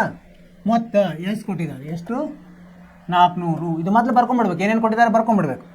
ಏನು ಕೇಳಿದ್ದಾರೆ ಅದನ್ನು ಬರೀಬೇಕು. ಏನು ಗೊತ್ತಿಲ್ಲ. ಆಮೇಲೆ ಸಾಮಾನ್ಯ ವ್ಯತ್ಯಾಸ ಡಿ ಅನ್ನು ಕಂಡುಹಿಡಬೇಕು. ಪರಿಹಾರ ನೋಡಿದರೆ ಸೂತ್ರವನ್ನು ಉಪಯೋಗಿಸಬೇಕು. ಯಾವುದು? ಈ ಕೊನೆಯ ಪದ ಗೊತ್ತಿದ್ದಾಗ ಎಸ್ ಸಮ ಎನ್ ಭಾಗಲಬ್ಧ 2 ಕಂಸದಲ್ಲಿ ಎ ಸಂಕಲನ ಎಲ್. ಇಲ್ಲಿ ಏನಾಗ್ತದೆ ಎನ್ ಬೆಲೆ ಸಿಕ್ಬಿಡ್ತದೆ ನಮಗೆ. ಎಸ್ 400 ಸಮ ಎನ್ ಭಾಗಲಬ್ಧ 2 ಕಂಸದಲ್ಲಿ ಎ ಎಷ್ಟಿದೆ 5 ಸಂಕಲನ 45. ಅಂದರೆ ಇದು 400 ಗುಂಡ್ಲೆ 2 ಭಾಗಲಬ್ಧ 50. 45 5 ಕುಡಿಸಿದ್ರೆ 50 ಸಮ ಎನ್. ಇದು 0 0 ಹೋಯ್ತು, 5 1 5 8 ಎನ್ ಸಮ 16 ಬಂದ್ಬಿಡ್ತೀವಿ. ಎನ್ ಬೆಲೆ ಬಂತು 16. ಈಗ ಡಿ ಬೆಲೆ ಯಾವ ಸೂತ್ರದಲ್ಲಿ ಬರ್ತದೆ? ಎಲ್ ಸೂತ್ರದಲ್ಲಿ ಹಾಕ್ಬೋದು. ಕೊನೆಯ ಪದ ಎಲ್ ಅಂದರೆ ಏನು? ಎ ಸಂಕಲನ ಎನ್ ಋಣ 1 ಡಿ. ಕೊನೆಯ ಪದ ಕೊಟ್ಟಿದ್ದಾರೆ 45 ಅಂತ. ಅದರಲ್ಲಿ ನಾವು ಎ ಎಷ್ಟಿದೆ 5 ಸಂಕಲನ ಎನ್ ಕಂಡುಹಿಡಬೇಕು. ಏನು ಗೊತ್ತಾಗಿದೆಯಲ್ಲ, ಡಿ ಕಂಡುಹಿಡಬೇಕು. ಎನ್ ಎಷ್ಟಿದೆ 16 ಋಣ 1 ಡಿ. 45 ಆ ಕಡೆ ಹೋದರೆ ಋಣ ಆಗಿ 40. ಆಮೇಲೆ ಭಾಗಲಬ್ಧ 16ರಲ್ಲಿ 1 ಹೋದರೆ 15 ಸಮ ಡಿ. ಅಂದರೆ ಇದು 5 3 5 8. ಡಿ ಬೆಲೆ ಎಷ್ಟಾಗುತ್ತೆ? 8 ಭಾಗಲಬ್ಧ 3 ಆಗ್ತದೆ. ಉತ್ತರವನ್ನು ಪರೀಕ್ಷಿಸೋಣಂತ. 5ನೇ ಉತ್ತರ ಎನ್ ಬೆಲೆ 16 ಸರಿಯಾಗಿದೆ ಇದು. ಆಮೇಲೆ ಇನ್ನೊಂದು ಯಾವುದು? ಡಿ ಬೆಲೆ 8 ಭಾಗಲಬ್ಧ 3 ಇದು ಸರಿಯಾಗಿದೆ. ಅರ್ಥವಾಯಿತು? 3 ಪದಗಳನ್ನು ಕೊಟ್ಟಿದ್ದಾರೆ, 2 ಪದಗಳನ್ನು ಕೇಳಿದ್ದಾರೆ. 2 ಬೇರೆ ಬೇರೆ ಸೂತ್ರದಲ್ಲಿ ಹಾಕಿದಾಗ ನಮಗೆ ಸಿಗ್ತದೆ. ಮೊದಲು ಎ ಮೊದಲನೇ ಪದ ಕೊನೆಯ ಪದ ಕೊಟ್ಟಾಗ ಯಾವ ಸೂತ್ರ ಉಪಯೋಗಿಸ್ಬೇಕು ನಾವು? ಎಸ್ ಸಮ ಎನ್ ಭಾಗಲಬ್ಧ 2 ಎ ಸಂಕಲನ ಎಲ್. ಇದರಲ್ಲಿ ಹಾಕಿದಾಗ ನಮಗೆ ಎನ್ ಸಿಕ್ತು. ಎಲ್ ಸೂತ್ರದಲ್ಲಿ ಹಾಕಿದಾಗ ಎಲ್ ಅಂದರೆ ಕೊನೆಯ ಪದ, ಎಲ್ ಅಂದರೆ ಎ ಎನ್ ಸೂತ್ರ ಎಲ್ ಸೂತ್ರ ಒಂದೇ ಇರ್ತದೆ. ಆ ಸೂತ್ರವನ್ನು ಉಪಯೋಗಿಸಿದಾಗ ನಮಗೆ ಇಲ್ಲಿ ಡಿ ಬೆಲೆ ಬರ್ತದೆ. ಡಿ ಬೆಲೆ ಎಷ್ಟು ಬಂತು? 8 ಭಾಗಲಬ್ಧ 3 ಸರಿಯಾದ ಉತ್ತರ.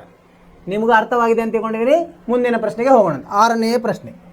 ನಾವು ಎಷ್ಟು ಪ್ರಶ್ನೆಗಳನ್ನು ಮಾಡ್ತೀವಿ ಅಷ್ಟು ನಮಗೆ ಅದರದ್ದು ವಿಶ್ವಾಸ ಜಾಸ್ತಿ ಆಗ್ತದೆ, ಆತ್ಮವಿಶ್ವಾಸ.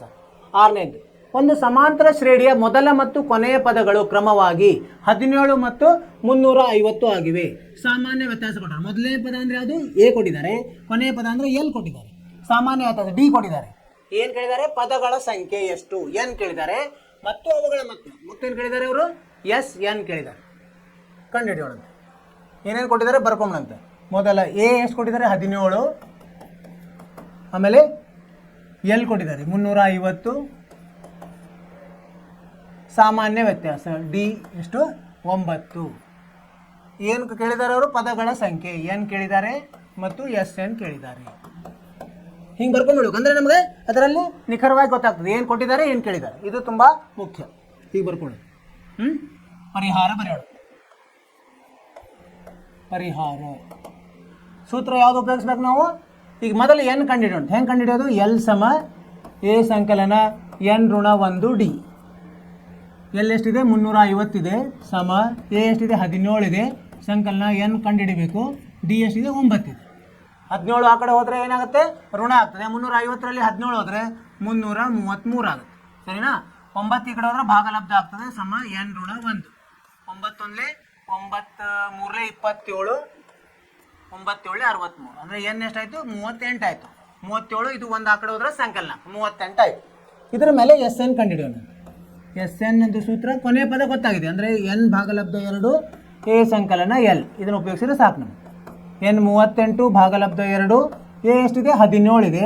ಎಲ್ ಎಷ್ಟಿದೆ? 350 ಇದೆ. ಎಷ್ಟು ಬಂತು? 19. 38 ಭಾಗಲಬ್ಧ 2 19 ಗುಂಡ್ಲೆ 367. ಇದನ್ನು ಗುಣಿಸಿದರೆ ಎಷ್ಟು ಬರ್ತದೆ ನೋಡೋಣಂತೆ. 367 19 ಗುಣಾಕಾರ ಬಗ್ಗಿ ಮತ್ತು ಗುಣಾಕಾರ ನೀವು ಅವನ್ನ ಮಾಡ್ತಾ ಇರಬೇಕು, ತಪ್ಪಾರ್ದು. 9 7 63 3 ಕೆಲ ಬಂತು 6. 9 6 54 6 60 ಪೂಜೆ ಕೆಲ ಬಂತು 6. 9 3 27 6 33 367 3 7 9 6 6973. ಉತ್ತರವನ್ನು ಪರೀಕ್ಷಿಸೋಣಂತೆ. 6ನೇ ಇದ್ದಿದ್ದು 38 ಸರಿಯಾದ ಉತ್ತರ ಮತ್ತು 6973 ಸರಿಯಾದ ಉತ್ತರ. ಅರ್ಥವಾಯಿತು ವಿದ್ಯಾರ್ಥಿಗಳೇ? ಏನಂದರೆ ಏನೇನು ಕೊಟ್ಟಿದ್ದಾರೆ ಮೊದಲು ಬರ್ಕೋಬೇಕು. ವಾಕ್ಯದಲ್ಲಿದ್ದಾಗ ನಾವು ಅವನ್ನ ಪದಗಳ ಮುಖಾಂತರ ಬರ್ಕೋಬೇಕು. ಎ ಕೊಟ್ಟಿದ್ದಾರೆ ಮೊದಲನೇ ಪದ ಅಂತ 17, ಕೊನೆಯ ಪದ ಕೊಟ್ಟಿದ್ದಾರೆ ಎಷ್ಟು? 350. ಎಲ್ ಆಗುತ್ತೆ. ಅದು ಸಾಮಾನ್ಯ ವ್ಯತ್ಯಾಸ ಕೊಟ್ಟರೆ ಅದು ಡಿ ಆಗ್ತದೆ. ಕೇಳಿದಾರೇನು? ಪದಗಳ ಸಂಖ್ಯೆ ಎನ್ ಮತ್ತು ಮೊತ್ತ. ಅದನ್ನು ಬರ್ಕೊಂಡು ಸೂತ್ರದಲ್ಲಿ ಹಾಕಬೇಕು. ಮೊದಲು ಎನ್ ಕಂಡುಹಿಡಿದ್ವಿ ನಾವು. ಎಲ್ ಸಮ ಎ ಸಂಕಲನ ಎನ್ ಋಣ 1 ಡಿ. ಈ ಸೂತ್ರದಲ್ಲಿ ಹಾಕಿದಾಗ ಎನ್ ಬೆಲೆ ಬಂತು. ಎಷ್ಟು ಬಂತು? 38. ಈ ಎನ್ ಅನ್ನು ಉಪಯೋಗಿಸಿ ನಾವು ಮೊತ್ತವನ್ನು ಕಂಡುಹಿಡಿದ್ವಿ. ಯಾವುದೋ ಇಲ್ಲಿ ಕೊನೆಯ ಪದ ಗೊತ್ತಿರೋದ್ರಿಂದ ಎಸ್ ಎನ್ ಸಮ ಎನ್ ಭಾಗಲಬ್ಧ 2 ಎ ಸಂಕಲನ ಎಲ್ ಸೂತ್ರದಲ್ಲಿ ಹಾಕಿದರೆ ನಮಗೆ ಮೊತ್ತ 6973 ಬಂತು. ಸರಿಯಾದ ಉತ್ತರ. ಅರ್ಥವಾಯಿತು ವಿದ್ಯಾರ್ಥಿಗಳೇ? ಸರಳವಾಗಿದೆ. ಏನಂದರೆ ಏನು ಕೊಟ್ಟಿದ್ದಾರೆ ಏನು ಕೇಳಿದ್ದಾರೆ ಅಂದರೆ ನಮಗೆ ಸರಿಯಾಗಿ ಗೊತ್ತಾದರೆ ಏನು ಮುಂದಿನ ಕಷ್ಟ ಇಲ್ಲ. ಆಮೇಲೆ ಸೂತ್ರಗಳು ಗೊತ್ತಿರಬೇಕು, ತಪ್ಪಲಾರ್ದಂಗೆ ಮಾಡಬೇಕು. 6ನೇದಾಯಿತು. ಮುಂದಿನ ಪ್ರಶ್ನೆ 7ನೇ ಪ್ರಶ್ನೆ ಏನಿದೆ ನೋಡೋಣ. 7ನೇ ಪ್ರಶ್ನೆ. ಒಂದು ಸಮಾಂತರ ಶ್ರೇಣಿಯಲ್ಲಿ ಡಿ ಸಮ 7 ಮತ್ತು 22ನೇ ಪದ 149. ಡಿ ಅಂದರೆ ಸಾಮಾನ್ಯ ವ್ಯತ್ಯಾಸ ಕೊಟ್ಟಾರೆ 7. ಡಿ ಅಂತ ಅವರೇ ಕೊಟ್ಬಿಟ್ಟಿದ್ದಾರೆ. ಆಮೇಲೆ 22ನೇ ಪದ ಅಂದರೆ ಎ 22 ಕೊಟ್ಟಿದ್ದಾರೆ. 149. 22 ಪದಗಳವರೆಗಿನ ಮೊತ್ತವೆಷ್ಟು? ಎನ್ ಕೊಟ್ಟಂಗಾಯ್ತು. ಈಗ ಎನ್ ಎಷ್ಟಾಯ್ತು? 22 ಆಯಿತು. ಎಸ್ ಎನ್ ಕೇಳಿದ್ದಾರೆ. ಈಗ 22ನೇ ಪದ ಅದೇ ಕೊನೆಯ ಪದ ಆಗ್ತದೆ. ಅದು ನಾವೇನಂತ ತಗೋಬೇಕು? ಎಲ್ ಅಂತ ತೊಗೊಂಡ್ರೆ ಆಯಿತು. ಕಂಡುಹಿಡಿಯೋಣ. ಏನು ಕೊಟ್ಟಿದ್ದಾರೆ? ಡಿ ಸಮ 7. ಇದು ಎಲ್ ಅಥವಾ ಎ 22 ಎಷ್ಟಿದೆ? 149. ಎನ್ ಕೊಟ್ಟಿದ್ದಾರೆ ಅದು 22. ಏನು ಕೇಳಿದ್ದಾರೆ ಅವರು? ಮೊತ್ತ ಕೇಳಿದ್ದಾರೆ. ಎಸ್ 22 ಕೇಳಿದ್ದಾರೆ. ಕಂಡುಹಿಡಿಯೋಣ. ಸೂತ್ರ ಯಾವ್ದು ಹಾಕ್ಬೇಕು ನಾವು? ಎಸ್ 22 ಸಮ ಎನ್ ಭಾಗಲಬ್ಧ 2 ಎ ಸಂಕಲನ ಎಲ್. ಇದನ್ನು ಉಪಯೋಗಿಸ್ಬೇಕು. ಸರಿನಾ? ಈಗ ಎಸ್ 22 ಎನ್ ಎಷ್ಟಿದೆ? 22 ಇದೆ. 22 ಭಾಗಲಬ್ಧ 2 ಎ ಎಷ್ಟಿದೆ? ಏನು ಕಂಡುಹಿಡಿಬೇಕು ನಾವು. ಎ ಹೆಂಗೆ ಕಂಡುಹಿಡಿತೀವಿ ನಾವು? ಮೊದಲು ಎ ಕಂಡುಹಿಡ್ಕೋಬೇಕು. ಇಲ್ಲಿ ಎ 22 ಹೆಂಗೆ ಬರ್ತದೆ? ಎ ಸಂಕಲನ 21 ಡಿ ಬರ್ತದೆ. ಎ 22 149 ಇದೆ. ಎ ಎಷ್ಟಿದೆ ಕಂಡುಹಿಡಿಬೇಕು. 21 ಗುಂಡ್ಲೆ ಡಿ ಎಷ್ಟಿದೆ? 7 ಅಂತ ಕೊಟ್ಟಿದ್ದಾರೆ. ಅಂದರೆ ಎ ಎಷ್ಟಾಯಿತು? 149 ಋಣ 7 7 7 7 14 ಅಂದರೆ 2 ಆಯಿತು. ಎ ಎಷ್ಟಾಯಿತು? 2 ಆಯಿತು. ಇದನ್ನು ಉಪಯೋಗಿಸೋಣ, ಸರಿನಾ? 2 ಸಂಕಲನ ಎಲ್ ಎಷ್ಟು? 149. 11 ಗುಂಡ್ಲೆ 151. 11 11 ಕೆಲ ಬಂತೊಂದು 11 55 1 56 5 11 11 5 16 1661. ಉತ್ತರವನ್ನು ನೋಡೋಣಂತೆ. ಸರಿಯಾಗಿದೆ. ಎ ಬೆಲೆ ಇದು ಅವ್ರು ಕೇಳಿದ್ದು ಎನ್ ಬೆಲೆ S22 ಸರಿಯಾದ ಉತ್ತರ. ಅರ್ಥವಾಯಿತು ವಿದ್ಯಾರ್ಥಿಗಳೇ? ಅರ್ಥವಾಯಿತು? ಏನಂದ್ರೆ ಏನೇನು ಕೊಟ್ಟಿದ್ದಾರೆ ಮೊದಲು ಬರ್ಕೊಂಡ್ಬಿಡೋದು. ಡಿ ಕೊಟ್ಟಿದ್ದಾರೆ, ಎಲ್ ಕೊಟ್ಟಿದ್ದಾರೆ. ಎಲ್ ಅಂದರೆ A22 ಅದೇ ಅದರ ಮೊತ್ತ ಕೇಳಿದ್ದಾರೆ. ಎನ್ನನ್ನು 22 ಆಗ್ತದೆ. ಈ ಎಲ್ಲದಿಂದ ನಾವು ಮೊದಲು ಎ ಕಂಡುಹಿಡ್ಕೋಬೇಕು. ಮೊದಲನೇ ಪದ ಅದನ್ನು ಕಂಡುಹಿಡಿದಾಗ 2 ಬಂತು. ಆ ಪದವನ್ನು ಉಪಯೋಗಿಸಿ ಇದು ಕೊನೆಯ ಪದದ ಮೊತ್ತದ ಸೂತ್ರ ಗೊತ್ತಿದೆ. ಆ ಸೂತ್ರವನ್ನು ಅದರಲ್ಲಿ ಹಾಕಿದಾಗ ನಮಗೆ S22 ಬಂತು. ಅದು 1661 ಸರಿಯಾದ ಉತ್ತರ. ನಿಮಗೂ ಇದು ಅರ್ಥವಾಗಿದೆ ಅಂತ ತಿಳ್ಕೊಂಡಿದ್ದೀನಿ. ಮುಂದಿನ ಪ್ರಶ್ನೆಗೆ ಹೋಗೋಣ.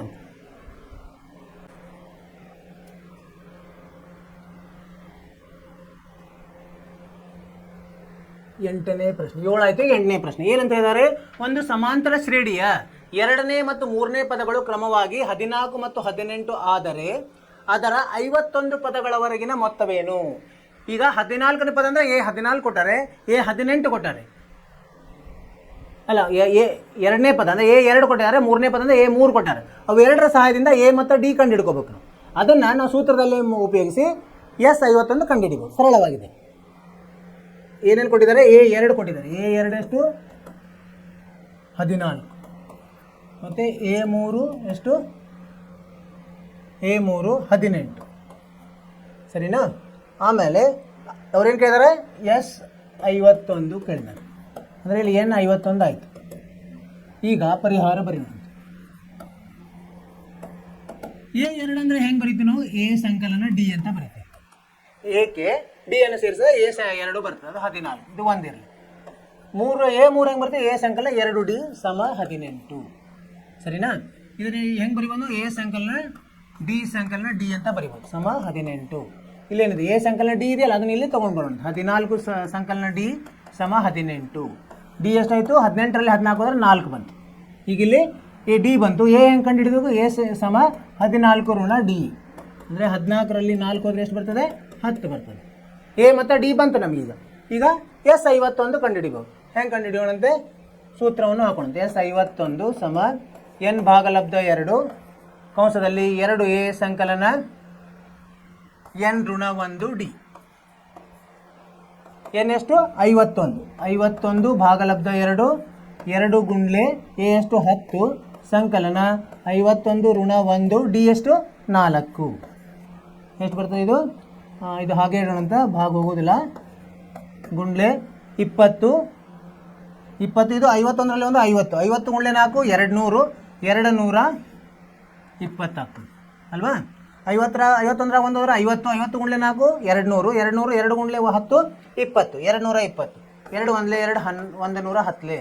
ಇದು ಗುಣಿಸಿದ್ರೆ ಎಷ್ಟು ಬರ್ತದೆ? 11 11 ಕೆಲ ಬಂತು 1 11 55 1 56 ಇಲ್ಲೊಂದು 0 5610. ಉತ್ತರವನ್ನು ನೋಡೋಣಂತೆ ಸರಿ ಇದೆ ಇಲ್ಲಂತ. D4 ಸರಿಯಾಗಿದೆ. ಆಮೇಲೆ A10 ಸರಿಯಾಗಿದೆ. ಎನ್ನು 51 ಸರಿಯಾಗಿದೆ. 5610 ಸರಿಯಾದ ಉತ್ತರ. ಅರ್ಥವಾಯಿತು ವಿದ್ಯಾರ್ಥಿಗಳು? ಏನು ಮಾಡಿದ್ವಿ ನಾವು? ಏನು ಕೊಟ್ಟಿದ್ದಾರೆ ಅವರು? 2ನೇ ಪದ ಕೊಟ್ಟಿದ್ದಾರೆ ಮತ್ತು 3ನೇ ಪದ ಕೊಟ್ಟಿದ್ದಾರೆ. 51ನೇ ಪದವರೆಗಿನ ಮೊತ್ತವನ್ನು ಕೇಳಿದ್ದಾರೆ. ಸೊ ಅದಕ್ಕೆ ಏನು ಮಾಡಿದ್ವಿ ನಾವು? ಇವು ಎರಡರ ಸಹಾಯದಿಂದ ಎ ಮತ್ತು ಡಿ ಕಂಡು ಹಿಡ್ಕೊಂಡ್ವಿ. ನಾವೇನು ಮಾಡಿದ್ವಿ? S51 ಕಂಡುಹಿಡಿದು. ಸೂತ್ರವು ತುಂಬ ಮುಖ್ಯ. ಸೂತ್ರವನ್ನು ನೆನಪಿಟ್ಕೋಬೇಕು. ಸರಿಯಾದ ಉತ್ತರ. ನಿಮಗೆ ಅರ್ಥವಾಯ್ತಲ್ಲ? ಇದು ಅರ್ಥವಾಯ್ತು ಅಂತ ತಿಳ್ಕೊಂಡಿದ್ದೀನಿ. ಮುಂದಿನ ಪ್ರಶ್ನೆಗೆ ಹೋಗೋಣಂತೆ. ಅಷ್ಟು 9ನೇ ಪ್ರಶ್ನೆ. ಒಂದು ಸಮಾಂತರ ಶ್ರೇಣಿಯ 7 ಪದಗಳವರೆಗಿನ ಮೊತ್ತ 49. 7 ಪದಗಳವರೆಗಿನ ಮೊತ್ತ ಅಂದರೆ S7 ಕೊಟ್ಟಿದ್ದಾರೆ ಅವರು. ಆಮೇಲೆ ಏನು ಕೊಟ್ಟಿದ್ದಾರೆ? 17 ಪದಗಳವರೆಗಿನ ಮೊತ್ತ 289. S17 ಕೊಟ್ಟಿದ್ದಾರೆ. ಆದರೆ ಮೊದಲ N ಪದಗಳವರೆಗಿನ ನಾವು ಸೂತ್ರವನ್ನು ಕಂಡುಹಿಡೋಣಂತೆ. ಎ ಮತ್ತು ಡಿ ಕಂಡು ಹಿಡಿದ್ರೆ ಬರ್ತದೆ. ಅದು ಏನು ಕೊಟ್ಟಾರೆ ಬರ್ಕೊಂಬಂತೆ, ಎಸ್ 7 ಕೊಟ್ಟಾರೆ. ಎಸ್ 7 ಎಷ್ಟು 49. ಆಮೇಲೆ ಎಸ್ 17 ಕೊಟ್ಟಾರೆ. ಎಸ್ 17 ಸಮ ಎಷ್ಟು 289. ಎಸ್ ಎನ್ದು ಸೂತ್ರ ಕಂಡುಹಿಡಲಿಕ್ಕೆ ಹೇಳಿದ್ದಾರೆ. ಇದರ ಪ್ರಕಾರ ಪರಿಹಾರ ಬರೆಯೋಣಂತೆ. ಸೂತ್ರ ಹೆಂಗೆ ಬರೀತೀವಿ ನಾವು, ಎಸ್ 7 ಸಮ ಎನ್ ಭಾಗಲಬ್ಧ 2 ಕಂಸದಲ್ಲಿ 2a ಸಂಕಲನ ಎನ್ ಋಣ 1 ಡಿ. ಸರಿನಾ? ಎಸ್ 7 ಕೊಟ್ಟಿದ್ದಾರೆ. 49 ಸಮ ಎನ್ 7 ಭಾಗಲಬ್ಧ 2 2a ಗೊತ್ತಿಲ್ಲ ನಮಗೆ, ಸಂಕಲನ 7 ಋಣ 1 ಡಿ ಗೊತ್ತಿಲ್ಲ. ಇದು 2 ಇಲ್ಲಿ ಹೋಗ್ತದೆ. 49 ಗುಂಡ್ಲೆ 2 ಭಾಗಲಬ್ಧ 7 ಸಮ ಇದೇನಾಗ್ತದೆ 2a ಸಂಕಲನ 6d ಆಗ್ತದೆ. 7 7 49, 7 7 14 ಸಮ 2a ಸಂಕಲನ 6d. ಇಲ್ಲಿ 2ರಿಂದ ಭಾಗಿಸಿದರೆ ಏನಾಗ್ತದೆ, a ಸಂಕಲನ 3d ಸಮ 7 ಆಗ್ತದೆ. ಇದು ಒಂದು ಸಮೀಕರಣ ಬಂತು. ಇದರಲ್ಲಿ ಒಂದು ಬರ್ತದೆ ಸಮೀಕರಣ. ಎಸ್ 17 ಹೆಂಗೆ ಬರ್ತೀವಿ ಸೂತ್ರ, ಎಸ್ 17 ಸಮ ಎನ್ ಭಾಗಲಬ್ಧ 2 ಕಂಸದಲ್ಲಿ 2a ಸಂಕಲನ ಎನ್ ಋಣ 1 ಡಿ. ಎಸ್ 17 ಎಷ್ಟು ಕೊಟ್ಟಿದ್ದಾರೆ, 289 ಕೊಟ್ಟಿದ್ದಾರೆ. ಎನ್ ಎಷ್ಟು 17 ಭಾಗಲಬ್ಧ 2 2a ಸಂಕಲನ 17 ಋಣ 1 ಡಿ. ಇದು ಇಲ್ಲಿ 289 ಗುಂಡ್ಲೆ 2 ಭಾಗಲಬ್ಧ 17 ಸಮ 2a ಸಂಕಲನ 16 ಡಿ. 17 ಅಂದರೆ 17 17 ಸೊ 17ರ ವರ್ಗ. 17 34 ಸಮ 2a ಸಂಕಲನ 16 ಡಿ. ಇದಕ್ಕೂ 2ರಿಂದ ಭಾಗಿಸೋಣ ಅಂತ ಏನು ಬರ್ತದೆ, a ಸಂಕಲನ 8d ಸಮ 17 ಬರ್ತದೆ. ಸರಿನಾ? ಈಗ ಏನಾಯ್ತು, ಈಗ ಇದು 2 ಉಪಯೋಗಿಸೋಣ. ಇದು 1 ಮತ್ತು 2 ಉಪಯೋಗಿಸಿದಾಗ ನಮಗೆ a ಮತ್ತು d ಬರ್ತದೆ. ಏನು ಬರ್ತದೆ ಇಲ್ಲಿ, a ಇದ್ದಲ್ಲೇ a ಸಮ ಏನಾಯಿತು 7 ಋಣ 3d ಆಯ್ತು. ಅದನ್ನು ಇಲ್ಲಿ ಉಪಯೋಗಿಸೋಣ. 7 ಋಣ 3d ಸಂಕಲನ 8d ಸಮ 17. ಈ 7 ಈ ಕಡೆ ಬಂದರೆ ಋಣ ಆಗ್ತದೆ, ಇದು 5d ಆಗ್ತದೆ. 5d ಸಮ 10, d ಸಮ ಎಷ್ಟಾಗ್ತದೆ 2 ಆಗ್ತದೆ. a ಎಷ್ಟಾಗುತ್ತೆ ಇಲ್ಲಿ 7 ಋಣ 3 ಗುಂಡ್ಲೆ 2 3 6 ಅಂದರೆ a ಸಮ 1 ಆಯಿತು. a ಸಿಕ್ತು, d ಸಿಕ್ತು. ಈಗ ಎಸ್ ಎನ್ ಕಂಡುಹಿಡಲಿಕ್ಕೆ ಹೇಳಿದ್ದಾರೆ. ಹೆಂಗೆ ಕಂಡುಹಿಡಿಯೋದು ನಾವು, ಎಸ್ ಎನ್ ಸೂತ್ರವನ್ನು ಹಾಕಬೇಕು. ಇಲ್ಲಿ ಹಾಕೋಣಂತೆ. ಎಸ್ ಎನ್ ಸಮ ಎನ್ ಭಾಗಲಬ್ಧ 2 2a ಸಂಕಲನ ಎನ್ ಋಣ 1 ಡಿ. ಇದು ಸೂತ್ರ. ಇದರಲ್ಲಿ ಎನ್ ಎಷ್ಟಿದೆ ಗೊತ್ತಿಲ್ಲ, ಎನ್ ಹಾಗೆ ಇಡೋಣಂತೆ. 2a ಎಷ್ಟು ಬಂದಿದೆ, 1 ಬಂದಿದೆ. ಎನ್ ಎಷ್ಟು ಬಂದಿದೆ ಗೊತ್ತಿಲ್ಲ, ಎನ್ ಋಣ 1. ಡಿ ಎಷ್ಟು ಬಂದಿದೆ ನೋಡೋಣಂತೆ. ಡಿ 2 ಬಂದಿದೆ.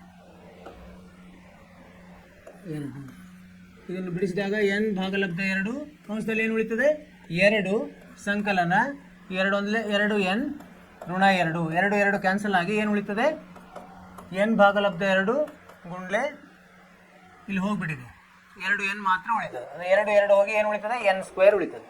ಅಂದರೆ ಇದೇ ಉತ್ತರ, ಎಸ್ ಎನ್ ಸಮ ಎನ್ ಸ್ಕ್ವೇರ್ ಉತ್ತರ. ಏನು ಮಾಡಿದ್ವಿ ನಾವು ಇಲ್ಲಿ ನೋಡೋಣ. ಮೊದಲು ಅವರು ಎಸ್ 7 ಕೊಟ್ಟಿದ್ದಾರೆ. ಎಸ್ 7 ಅಂದರೆ ಇದರದ್ದು ಎನ್ ಎಷ್ಟಾಯಿತು 7 ಆಯಿತು. ಇದು ಎಸ್ 17 ಅಂದರೆ ಇದರದ್ದು ಎನ್ 17 ಆಯಿತು. ಇವೆರಡರ ಸಹಾಯದಿಂದ ನಾವು 2 ಸಮೀಕರಣ ಬಂದು ಏನೇನು ಬಂದು, ಎಸ್ 7ದ್ದು ಸೂತ್ರದಲ್ಲಿ ಎಸ್ 7ದ ಅದೇನಿದೆ 49 ಹಾಕಿದ್ವಿ, ಎನ್ ಬೆಲೆ ಹಾಕಿದ್ವಿ, ಎ ಮತ್ತು ಡಿ ಗೊತ್ತಿಲ್ಲ ಅವ್ನು ಹಾಗೆ ಇಟ್ವಿ. ಇಲ್ಲಿ ಎಸ್ 17ರಲ್ಲಿನೂ ಅದೇ ಥರ ಮಾಡಿದ್ವಿ. 2 ಸಮೀಕರಣ ಬಂದು ಬೇರೆ ಬೇರೆ, 2 ರೇಖಾತ್ಮಕ ಸಮೀಕರಣ ಬಂದವು. ಯಾವ್ಯಾವು, ಎ ಸಂಕಲನ 3d ಸಮ 7, ಇನ್ನೊಂದು ಎ ಸಂಕಲನ 8d ಸಮ 17. ಆ 1ನೇ ಸಮೀಕರಣವನ್ನು 2ರಲ್ಲಿ ಆದೇಶಿಸಿದ್ವಿ. ಎ ಅನ್ನು ಆದೇಶಿಸಿದಾಗ ನಮಗೆ ಡಿ ಬೆಲೆ ಬಂತು 2. ಆ ಡಿ ಬೆಲೆಯನ್ನು 1ರಲ್ಲಿ ಹಾಕಿದಾಗ ಎ ಬೆಲೆ ಬಂತು. ಎ ಬೆಲೆ ಎಷ್ಟು 1. ಅವು 2ನ್ನು ಉಪಯೋಗಿಸಿ ಮತ್ತೆ ನಾವು ಏನು ಮಾಡಿದ್ವಿ, ಸೂತ್ರದಲ್ಲಿ ಹಾಕಿದ್ವಿ. ಇಲ್ಲಿ ಸೂತ್ರದಲ್ಲಿ ಹಾಕಿದಾಗ ಎನ್ ಬೆಲೆ ಗೊತ್ತಿಲ್ಲ, ಇದು ಸಾಮಾನ್ಯ ಇದು ಸೂತ್ರ ಆಗ್ತು. ಅವ್ರು ಕೇಳಿದಾಗ ಎನ್ ಇದು ಮೊತ್ತ ಎಷ್ಟು ಅಂತ ಅಲ್ಲಿ ಹಾಕಿದಾಗ ನಮಗೆ ಎಸ್ ಎನ್ ಬೆಲೆ ಎನ್ ಸ್ಕ್ವೇರ್ ಬಂತು. ಇದು ಉತ್ತರ. ಅರ್ಥವಾಯಿತು ವಿದ್ಯಾರ್ಥಿಗಳೇ? ಏನಂದರೆ ಅವ್ರು ಏನು ಕೊಟ್ಟಿರ್ತಾರಲ್ಲ ಅದರ ಸಹಾಯದಿಂದ ನಾವು ಇದನ್ನು ಪಡೆದುಕೊಳ್ಳಬೇಕು. ಏನೋ ಮಾಹಿತಿಯನ್ನು ತಗೊಂಡು ಸೂತ್ರದಲ್ಲಿ ಹಾಕಿ ನಾವು ಪರಿಹಾರವನ್ನು ಕಂಡುಕೋಬೇಕು. ನೀವೇನು ಮಾಡಬೇಕು, ಪ್ರಯತ್ನ ಮಾಡಬೇಕು. ಜಾಸ್ತಿ ಪ್ರಯತ್ನ ಮಾಡಿದರೆ ನಿಮಗೆ ಅದು ಸರಳ ಅನ್ನಿಸ್ತದೆ. ಸರಿನಾ? ನೀವು ಮಾಡ್ತೀರಿ, ನೀವು ನಮ್ಗೆ ಆತ್ಮವಿಶ್ವಾಸ ಇದೆ. ಎಷ್ಟನೇದಾಯ್ತು ಈಗ? 9 ಆಯ್ತು. 10ನೇ ಪ್ರಶ್ನೆಯನ್ನು ಮಾಡೋಣ. 10 ಏನಂತ ಕೊಟ್ಟಿದ್ದಾರೆ ಇಲ್ಲಿ? 10 ಎ ಎನ್ ಈ ಕೆಳಗಿನಂತೆ ನಿರೂಪಿಸಲ್ಪಟ್ಟಾಗ ಎನ್ಗೆ ಒಂದು ಅವ್ರು ಏನು ಕೊಟ್ಟಿದ್ದಾರೆ, ಸೂತ್ರ ಕೊಟ್ಟಿದ್ದಾರೆ. 1 2 A1 A2 A3 AN ಇದು ಒಂದು ಸಮಾಂತರ ಶ್ರೇಣಿಯನ್ನು ಉಂಟು ಮಾಡುತ್ತದೆ ಎಂದು ತೋರಿಸಿ. ಅಂದ್ರೆ ಏನು ಮಾಡ್ಬೇಕು ನಾವು, A1 A2 A3 ಸ್ವಲ್ಪ ಅವನ್ನ ಕಂಡುಹಿಡಿದು ನಾವೇನು ಮಾಡಬೇಕು, ಅದರ ಸಾಮಾನ್ಯ ವ್ಯತ್ಯಾಸ ಕಂಡುಹಿಡಿದ್ರೆ ಅದು ಒಂದೇ ಥರನಾಗಿ ಬಂದರೆ ಇದು ಹೌದು ಇದು ಸಮಾಂತರ ಶ್ರೇಣಿ ಮಾಡುತ್ತದೆ ಅಂತ ಹೇಳಬೇಕು ನಾವು. ಬರ್ಕೊಂಡಂತೆ ಒಂದನೇದು ಏನು ಕೊಟ್ಟಿದ್ದಾರೆ ಅವರು, AN ಸಮ 3 ಸಂಕಲನ 4N ಕೊಟ್ಟಿದ್ದಾರೆ. ಅಂದರೆ ಈಗ A1 ಏನು ಕಂಡುಹಿಡ್ತೀವಿ ನಾವು, N ಇದ್ದಲ್ಲೇ 1 ಹಾಕೋದು ಪರಿಹಾರ. ಅಂದರೆ 3 ಸಂಕಲನ 4 ಗುಂಡ್ಲೆ 1 ಎಷ್ಟಾಯಿತು, 7 ಆಯಿತು. A2 ಎಷ್ಟು ಬರ್ತದೆ, 3 ಸಂಕಲನ 4 ಗುಂಡ್ಲೆ 2 4 ಕಡೆ 8 8 3 11 ಆಯಿತು.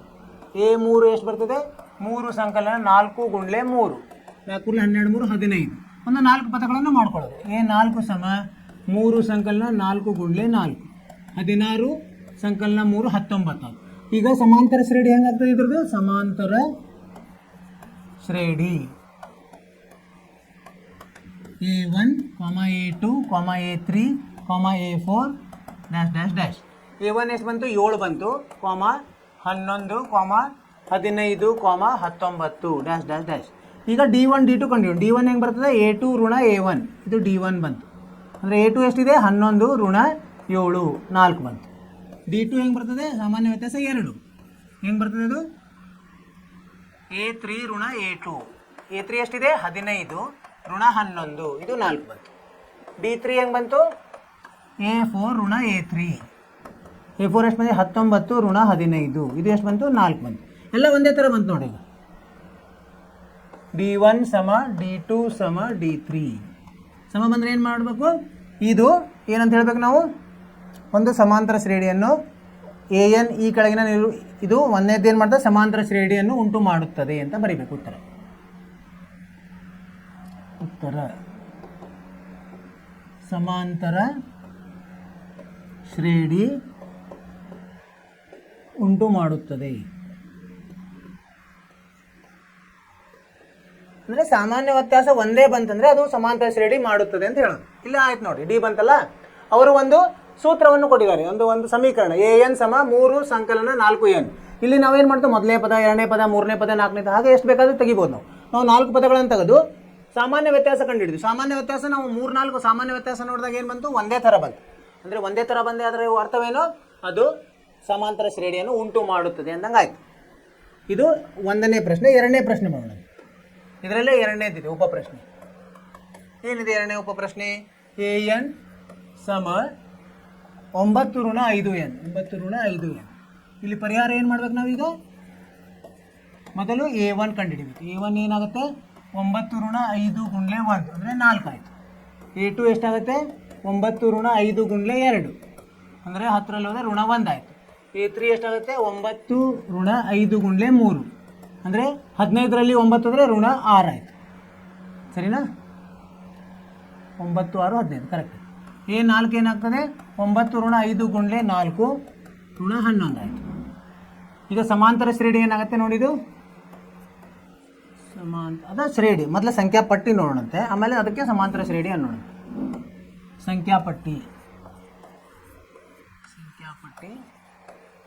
ಸಮ A1 A2 A3 A4 ಈ ಥರ ಹೋಗ್ತಾರೆ. A1 ಇದ್ದಲ್ಲಿ ಏನು ಬರೀಬೇಕು, 4 ಬಂತು. A2 ಇದ್ದಲ್ಲಿ ಋಣ 1, A3ಯಲ್ಲಿ ಋಣ 6, A4ರಲ್ಲಿ ಋಣ 11 ಈ ಥರ ಹೋಯಿತು. ಈಗ ಸಾಮಾನ್ಯ ವ್ಯತ್ಯಾಸ ಕಂಡುಹಿಡೋಣ. ಸಾಮಾನ್ಯ ವ್ಯತ್ಯಾಸ ಡಿ, ಒಂದೇ ಡಿ ಏನು ಬರುತ್ತೆ ನೋಡಿ, D1 ಅಂತ ಹೇಳೋಣ. D1 ಏನು ಬರ್ತದೆ, A2 ಋಣ A1. A2 ಎಷ್ಟಿದೆಪ್ಪ, ಇಲ್ಲಿ ಋಣ 1 ಇದೆ, ಋಣ 4 ಅಂದರೆ ಋಣ 5 ಬಂತು. D2 ಎಷ್ಟು ಬರ್ತದೆ ನೋಡಿ, A3 ಋಣ A2. A3 ಎಷ್ಟಿದೆ, ಋಣ 6 ಇದೆ, ಋಣದ್ದು ಋಣ 1 ಅಂದರೆ ಋಣ 6 ಧನ 1 ಅಂದರೆ ಋಣ 5 ಆಯಿತು. D3 ಎಷ್ಟು ಬರ್ತದೆ, A4 ಋಣ A3. A4 ಎಷ್ಟಿದೆ, ಋಣ 11 ಋಣ 6 ಇದು ಸದೇ ಋಣ 5 ಬರ್ತದೆ. ಏನಂತ ಬರೀಬೇಕು, D1 ಸಮ D2 ಸಮ D3. ಆದ್ದರಿಂದ ಏನು ಬರಬೇಕು ಉತ್ತರ, ಸಂಖ್ಯಾಪಟ್ಟಿ ಸಮಾಂತರ ಶ್ರೇಣಿ ಆಗಿದೆ. ಸಮಾಂತರ ಶ್ರೇಣಿ ಆಗಿದೆ. ಅರ್ಥವಾಯಿತು ವಿದ್ಯಾರ್ಥಿಗಳೇ? ಏನಂದರೆ ಅವ್ರು ಏನು ಒಂದು ಸಂಬಂಧ ಕೊಟ್ಟರಲ್ಲ, ಆ ಸಂಬಂಧದಲ್ಲಿ ಪದಗಳನ್ನು ಕಂಡುಹಿಡ್ಕೋಬೇಕು. A1 A2 A3 A4 ಹಾಗೆ ನಾವು 4 ಪದಗಳನ್ನು ಕಂಡುಹಿಡಿದ್ವಿ. ಅದರ ಸಾಮಾನ್ಯ ವ್ಯತ್ಯಾಸವನ್ನು ಕಂಡುಹಿಡಿದ್ವಿ. ಎಲ್ಲ ಸಾಮಾನ್ಯ ವ್ಯತ್ಯಾಸಗಳು ಒಂದೇ ಥರನಾಗಿ ಬಂದು, ಆದ್ದರಿಂದ ಅವರ ಕೊಟ್ಟ ಸಂಬಂಧ ಅಂದರೆ ಅವರ ಕೊಟ್ಟ ಸೂತ್ರ ಸಮಾಂತರ ಶ್ರೇಣಿಯನ್ನು ಉಂಟು ಮಾಡುತ್ತದೆ ಅಂತ ನಾವು ನಿರ್ಧರಿಸಿದ್ವಿ. ನಿಮ್ಗೆ ಅರ್ಥವಾಯ್ತಲ್ಲ? ಇದು ಇದೆ. ಈಗ 10 ಪ್ರಶ್ನೆಗಳು ಮುಗಿದು ಇನ್ನು ಮುಂದೆ ಇದೆ 10 ಪ್ರಶ್ನೆಗಳಿದೆ. ಅದನ್ನು ನಾವು ನಾಳೆ ಕ್ಲಾಸಿನಲ್ಲಿ ತೊಗೊಂಡಂತೆ. ಅಲ್ಲಿವರೆಗೆ ಏನು ಮಾಡ್ಬೇಕು ನೀವು? ಮೊದಲ 10 ರಿಂದ 15 ಪ್ರಶ್ನೆಗಳು ನೀವು ಮನೆ ಕೆಲಸ ಮಾಡಬೇಕು, ಪ್ರಯತ್ನ ಮಾಡಬೇಕು. 10 ರಿಂದ 15 ಮನೆ ಕೆಲಸ ವಾಕ್ಯದ ರೂಪದಲ್ಲಿದೆ. ಅದನ್ನು ಓದಿ ಅದರಿಂದ ಬರುವ ದತ್ತಾಂಶಗಳನ್ನು ತೆಗೆದುಕೊಂಡು ಅವ್ರು ಏನು ಕೊಟ್ಟಿದ್ದಾರೆ, ಏನು ಕೇಳಿದ್ದಾರೆ ಅದನ್ನು ನೀವು ನೋಡಿದರೆ ಮಾಡಿದ್ರೆ ಅಂದರೆ ನಿಮಗೆ ಉತ್ತರ ಬರ್ತದೆ. ನೀವು ಮಾಡ್ತೀರಿ ಅಂತ ನಮಗೆ ವಿಶ್ವಾಸ ಇದೆ. ಮಾಡಿರಿ, ಪ್ರಯತ್ನ ಮಾಡಿರಿ, ಪ್ರಯತ್ನಕ್ಕೆ ಫಲ ಉಂಟು. ಇಷ್ಟು ಹೇಳ್ತಾ ಇವತ್ತಿನ ಕ್ಲಾಸನ್ನು ಮುಗಿಸ್ತಾ ಇದ್ದೀವಿ. ಏನು ಮಾಡ್ಬೇಕು ನೀವು? ನಿಮ್ಮ ಆರೋಗ್ಯದ ಬಗ್ಗೆ ಕಾಳಜಿ ತಗೊಳ್ಬೇಕು ಮತ್ತು ಪಠ್ಯೇತರ ಚಟುವಟಿಕೆಗಳಲ್ಲಿ ಭಾಗವಹಿಸಬೇಕು. ಆಮೇಲೆ ಮುಂದಿನ ತರಗತಿಯಲ್ಲಿ ಮತ್ತೆ ನಾವು ಭೇಟಿಯಾಗೋಣ. ಅಲ್ಲಿವರೆಗೆ ನಿಮಗೆ ಶುಭವಾಗಲಿ. ನಮಸ್ಕಾರ.